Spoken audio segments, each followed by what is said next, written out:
Well, welcome to 180 U-Turn, the talk show that features some of the greatest conversion stories of our time. Stories of men and women who are on the highway to hell when they encountered a Damascus Road event that completely turned their lives around. Hi everyone, I'm Steve Savant, and today we're broadcasting live from the Church on the Street, one of the premier prison transition facilities for former felons right here in Phoenix, Arizona. For more information on their prison ministries, weekly meetings, and special events, just hop out to their website at cotsPhoenix.org. That's cotsPhoenix.org. And again, if you want to write me at the show, it's Steve at 180uturn.com. That's Steve at 180uturn.com. And today, day 2 of our time with Mary Lamb, we're going to talk about her testimony. And I'm sorry that we're going through these things because that first episode can be grueling. And if you've had some of the experiences that Mary's talking about, if God can fix Mary, if God can fix Steve, he can fix you. And I just want to give you the thing. Don't feel like I'm so damaged and unrepairable and God cannot fix it.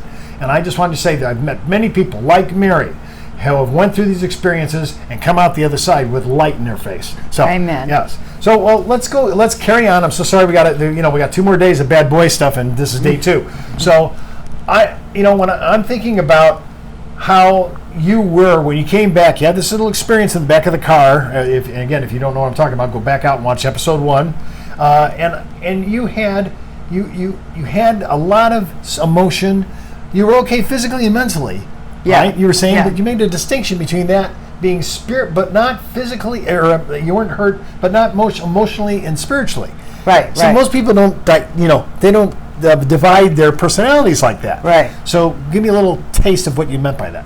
I had a spiritual awakening. I saw God.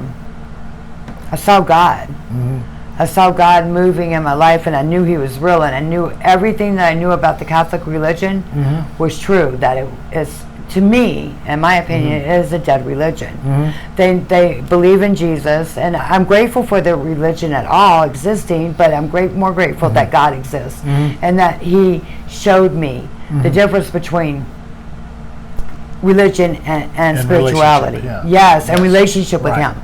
Because in the Catholic religion, if anybody's Catholic out there, they know that, and like you were Catholic, you grew up Catholic, I did. You know that Jesus is in the Catholic religion, but He is not known to be alive, because we still go to confession with a priest, like before Jesus and the veil was torn, before Jesus was crucified. When you went, you had some events that got you in serious trouble. Yes. Okay, and you were what, late 30s or no, late 20s, right? Yes. I was. It was in 1998. Okay, and what was the incident that brought you down? It was we were manufacturing crystal methamphetamine in the garage of the trailer that we lived on. So you're a chemist.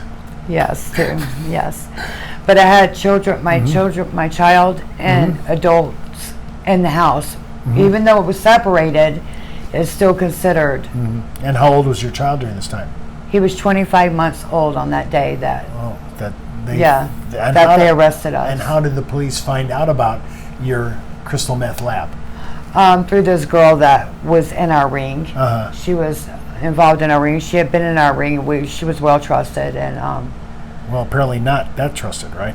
Right. Well, I was trying to tell everybody that something was wrong. She had gotten on Percocets, Oxycontins, and I knew something was wrong. And she had been arrested, and she actually got out of any charges by giving us up.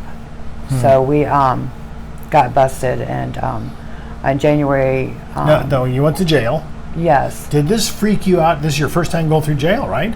No, this was my, I went through jail on October 20th. I was arrested for my first time ever. I'm sorry, not when I was a child. At 14, I was arrested. I was arrested for drinking in a bowling alley, and they arrested the guys that bought us the drinks. And then I was arrested on October 20th. I'll never forget it, for intent to sell. I had 11 $20 crack rocks on my person with paraphernalia.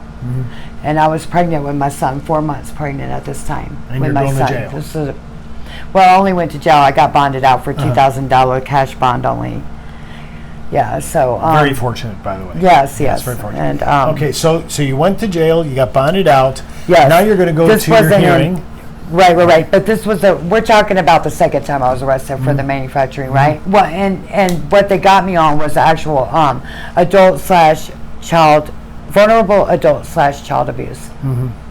Because there was an exposure to your son, right? And to the adults. Okay, and to the adults. Yes. All right. So when you went to the judge, did you have a public defender? Or did you have a real attorney? When I went down on it, I had a real attorney. Okay, and so you paid some big bucks. $5,000. Yeah. At that time. And I still went to prison for 7 years. Yes. So maybe not that great of an attorney. Right. Michael Freeman. All right. So now that you know that you're going to prison, right? What's your mindset? Because did they sentence you right away that you knew you were doing 7 or 8 years? No, they first gave me probation, and I could not make it because I just could not stop doing the meth because the charge I had really affected me. Did they catch you on probation then? No, I turned myself in. You did? Yes. Now what made you do that? Because I wanted to get my life together. I didn't want to live this way anymore, and I knew it was me causing it, not what happened to me as a child. It was me, and I wanted to serve the Lord ultimately. It's been my dream since I was a child. You know, it's to serve Him. I just felt like I couldn't serve Him as a child, and because I was growing up Catholic, you know, and I didn't know how to go about it. I didn't know what to do. But as I grew older, I was crying out to Him. What level of security were you on in prison? I went in and I ended up being a 4-3 when I got out of RNA. I was in RNA for 7 weeks. Receiving an assessment. Yes. Thank you. For you non-prison people. Amen. And I ended up staying on Lumley unit for 4.5 years. Which back then was max. Yes. It's not max anymore. Yeah. Okay. But I stayed on 30 yard where they housed the death row inmates and the what do they call it? The hold. Yeah. And I was there for 4.5 years. I worked at MVD. I did really well. I was a teacher in for the students that needed to pass their mandatory testing in there to be able to get their TR, their temporary release, the 3-month early kick out, and plus their earned release. Otherwise, I had to do to the max state at that time. I don't know under the new. Okay, now how did you get involved in that? I mean, at the teacher level.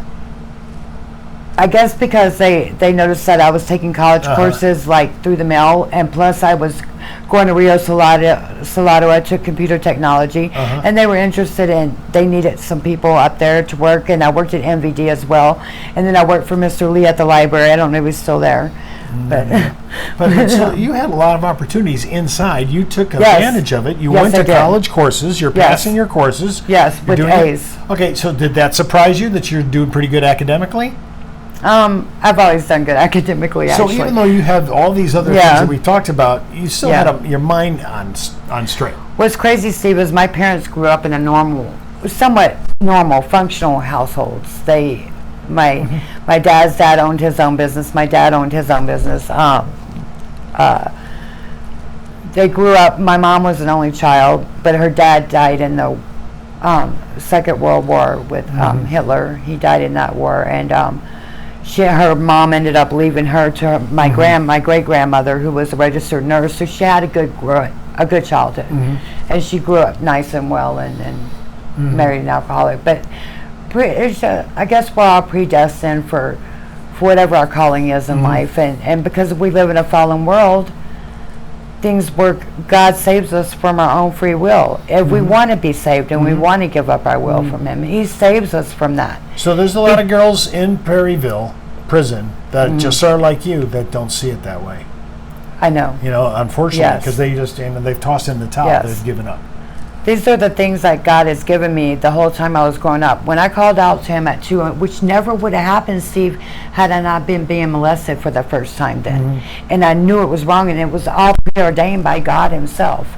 I see His hand in my life, so amazing. Despite all these activities.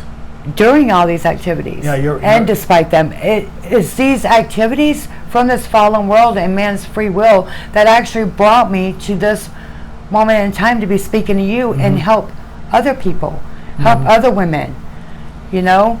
Well, and if they're out there young watching this, and they can know that they don't have to live their whole life like I have, and that God is there, and they don't have to wait to see it till they're 52 like me. You know? And now the Lord's going to be using your life going forward. Yes. For His purposes. And yes, I'd love to have anybody that's watching this show and saying, I'm already down this road, but I'm only in my 20s. Well, I'd love to see you cut off 20 to 30 years of headache and heartache and things that we've went through. And if that's possible for you to be open to hearing it for the first time and just shaking off the dust and really thinking through, there's a life that can be had. And there's nobody so bad and so off that God can't fix. Right. Okay. You're right. Now, while you're in prison, though, there's a few little naughty areas here. I mean, I kind of understand how people mule drugs in through visitation, sometimes through the attorneys, sometimes through bad COs, you know. There's a lot of stuff that's going on in these prisons, right? Yes. So it was crazy. It's kind of a yin and yang. You're going to chapel all the time, and you're getting high still at the time. Yes, I was. So there seems like a conflict there. I was getting baptized in water, and I was still getting high. I was getting in the drugs, and I was selling them on the yard or giving them away, and I was getting a makeup, hair dye. I was getting everything, and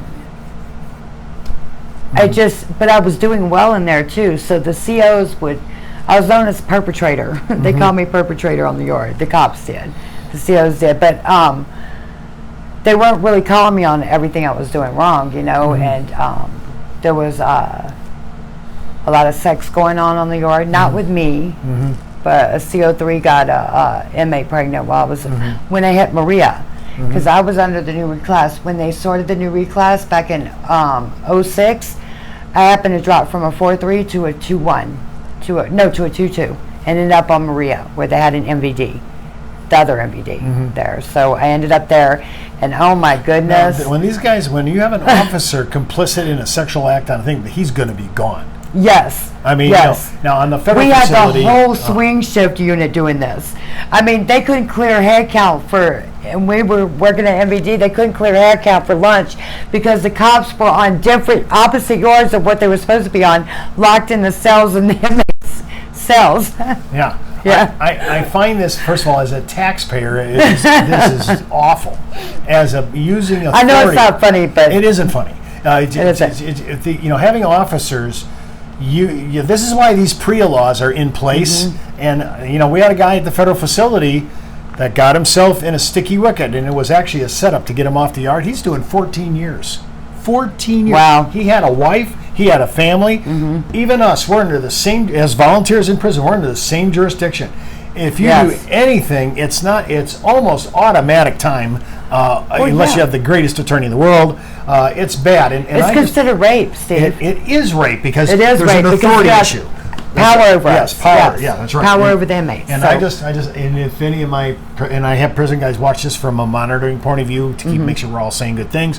And I'm just saying to you guys, it's never worth crossing the line. If you got a family, you put your family total jeopardy, and everybody knows that it's never the inmate's fault in these gigs. No. It's always going to be the officer. Always. All right, now listen, apparently you started a riot. I did. How did this happen? I got an inciting riot ticket, and they told me there hadn't been a ticket written like that in over 50 years, they were telling me, especially not in the women's prison. Inciting riot was a pretty serious ticket. It is. To get in there. They didn't have tobacco on store for 3 weeks.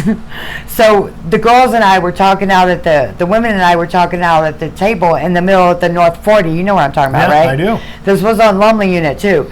So I started walking up to the administration where the control booth up at Lumley Unit, and I had all these inmates following me right there inside the riot. They come out with their mace and everything. I was like, whoa, well, hold up. I just want to tell y'all about cigarettes, not having cigarettes. Yeah, so, but, that happened. I'm just trying to conceive of the person I know today. Right. Doing the things we did back then. I wasn't thinking back then, and I was inciting a riot. I was out on that yard getting the girls riled All up. stirred up, right. Yes, No, all I stirred totally up. get it. I And the totally threat get that. that I made upon these officers that were working there, you know, that was very serious. And even then, Steve, I didn't see how serious it was. You do That not. was so yes, I was horrible. I could have been started a bigger riot on that yard. Yeah, and also got an Yeah. extended time. Yes. Yeah, that would be the worst yes. part. God, that's God's grace again. Yes. Well, And first of mercy. all, I'd say mercy. I have many stories that I've done on this show, and very few get the mercy card like you do. Yes. Very few. I'm in shock that somehow you fall in it and you still come out Right. smelling pretty okay. Yes. Well, listen. We're going to continue her story tomorrow in day 3 of our show. If you haven't seen the first show, go ahead and watch it. Watch them all in succession so you can get the chronology of the events and so forth. And if you need more information on what's happening here on Church on the Street at the Dream Center, just hop out to their website at cotsphoenix.org. That's cotsphoenix.org. And remember, they have special events. And if you want to say, hey, I want to do something in prison, they have prison ministry. They have ministries here. If you're saying, I want to do something like me, I'm retired. Hey, I found something to do. So it may be for you. So until next time, I'm Steve Savant. And remember, no one's outside the reach of God. No, not one.